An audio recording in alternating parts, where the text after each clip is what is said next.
আসসালামু আলাইকুম। তো হজের জন্য প্রাক নিবন্ধন করার পরে আমরা যখন নিবন্ধন করব, তো নিবন্ধন করার জন্য আপনাকে নিবন্ধন অপশনে প্রথমে ক্লিক করা লাগবে। তারপর হচ্ছে নিবন্ধন আবেদন। নিবন্ধন আবেদনে ক্লিক করবেন।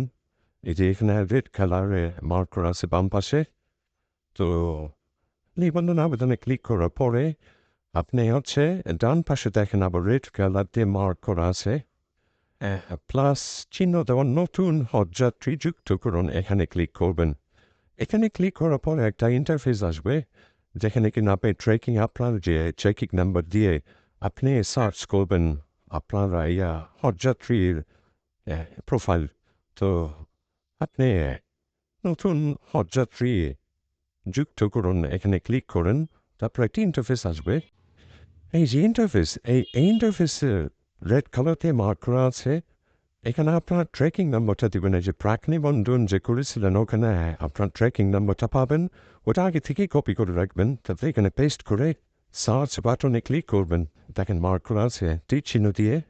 নিচে ডান পাশে সার্চ বাটনে ক্লিক করুন। সার্চ বাটনে ক্লিক করার পরে আপনার সকল তথ্য এখানে শো করবে। অটোমেটিক্যালি চলে আসবে আপনার তথ্য। কোনো তথ্য গ্যাপ থাকলে আপনি পূরণ করে নেবেন এবং সব তথ্য ঠিক আছে কিনা এগুলো ভালো করে দেখে নেবেন। তারপর হচ্ছে এই যে আপনি নিচে ডান পাশে নেক্সট বাটনে ক্লিক করুন। তারপর অপশন দিয়ে চলে আসবে। অপশন দিয়ে দেখেন পাসপোর্ট ইনফরমেশন। আপনার পাসপোর্ট নাম্বারটা এখানে দেওয়ার পরে দেখবেন সকল তথ্য অটোমেটিক্যালি চলে আসে। অনেক সময় এই যে ট্রেকিং নাম্বার দেওয়ার পরে সার্চ বাটনে ক্লিক করার পরেই ওইখানেই কিন্তু সে পাসপোর্ট নাম্বারটি চায়। তো যেখানেই চায় ওখানে পাসপোর্ট নাম্বারটি দেবেন। তো পাসপোর্ট নাম্বার তুলে দেবেন, সকল তথ্য আবার অটোমেটিক্যালি চলে আসবে। তারপরে যে নিচে নেক্সট বাটনে ক্লিক করবেন। তারপরে অপশন 3 আসবে। অপশন 3-তে আপনার হজযাত্রী যেখানে ট্রেনিং করতে চান তার তথ্য দিন। এটা আপনার নিজ ডিস্ট্রিক্ট দিবেন অথবা আপনার যেখানে সুবিধা মনে হয় সেইখানে দিবেন। অথবা এখানে সাধারণত ঢাকাতেই হতে পারে। ঢাকা হলে ঢাকা দিবেন। ঢাকার নির্ধারিত স্থান সিলেক্ট করে দেবেন। তারপর হজযাত্রী যে জেলায় ভ্যাকসিন নিতে চান আপনার সুবিধা মতো ডিস্ট্রিক্ট দেবেন। তারপর সৌদি আরবে অবস্থানরত জরুরি প্রয়োজনে বাংলাদেশের যে ব্যক্তির সঙ্গে যোগাযোগ করবেন তার তথ্য দিবেন। তারপর জরুরি প্রয়োজনে সৌদি আরবে যে ব্যক্তির যদি থাকে সঙ্গে যোগাযোগ করবেন, সৌদি আরবে যোগাযোগ করবেন এমন ব্যক্তির নাম এবং সৌদি আরবে মৃত্যুবরণ করলে টাকা ও মালামাল যিনি গ্রহণ করবেন এইগুলো তথ্য জরুরি না। যদি থাকে সৌদি আরবে এমন কেউ আপনি দিতে পারেন। তারপর হচ্ছে নিচে ডান পাশে নেক্সট বাটনে ক্লিক করবেন। তার উপর অপশন 4 আসবে। এখানে রিফান্ডেবল অ্যাকাউন্ট ইনফরমেশন এগুলো আপনি প্যাক নিবন্ধনের সময় দিয়েছিলেন। এই তথ্যগুলো এখানে শো করবে। আর যেটা থাকবে না এটা আপনি দিয়ে নেবেন ইনফরমেশনগুলো। তো নেক্সট, তারপর হচ্ছে নেক্সট, নিচে ডান পাশে নেক্সট বাটনে ক্লিক করবেন। এখন সকল তথ্যগুলোর একটা সামারি এখানে দেখাবে। তো এগুলো ভালো করে খেয়াল করবেন সব কিছু ঠিকঠাক আছে কিনা সব তথ্য। তারপর হচ্ছে নিচে আপডেট একটা বাটন পাবেন, আপডেট বাটনে ক্লিক করবেন।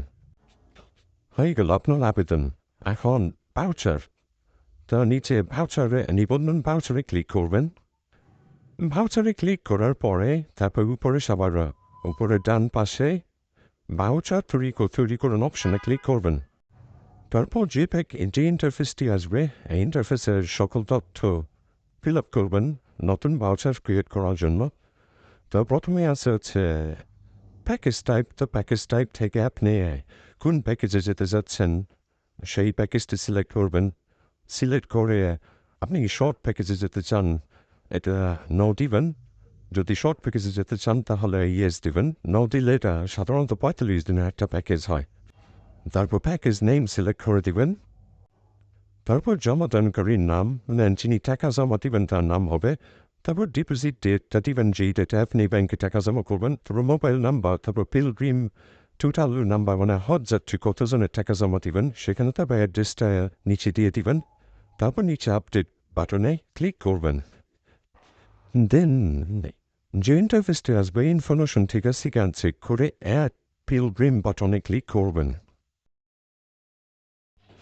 তারপর অ্যাড টু ভাউচারে টিক দিয়ে অ্যাড পিলগ্রিম বাটনে ক্লিক করবেন। দেন ওপরে লগ বাটনে ক্লিক করবেন। তারপর নিচে জেনারেট বাটনে ক্লিক করবেন। তারপর ভাউচারটি প্রিন্ট দিয়ে নেবেন।